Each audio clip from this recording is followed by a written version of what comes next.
Allez, c'est parti. Aujourd'hui, on reprend le vélo après mon aventure. Du coup, Lille-Paris.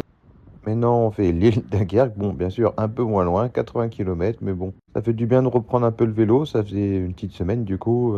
Enfin, un peu plus d'une semaine que j'avais pas fait de vélo.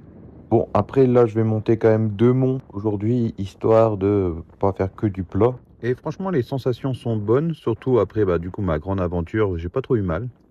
Là, je suis arrivé à la première grande étape, Armentières, pour ceux qui connaissent. Mais non, toujours du plat. En tout, j'avais 35 km de plat avant d'arriver au premier mont.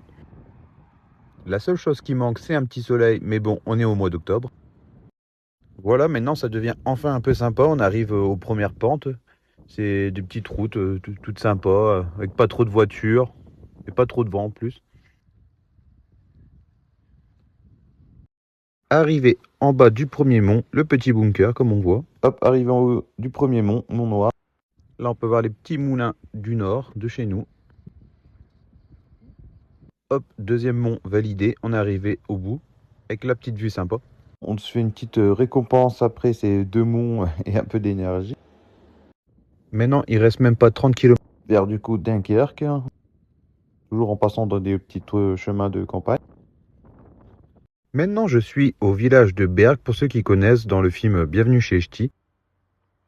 Franchement, c'est super sympa, on longe le canal et les remparts du coup de Bergues, avec une route, franchement ça va, pas de voiture, rien, fermé à la circulation. Après Bergues, du coup, on finit par le bois, et après, du coup, dernière étape, Dunkerque. Il reste même pas 10 km. Et voilà mon itinéraire Strava, et n'hésitez pas à vous abonner pour d'autres aventures.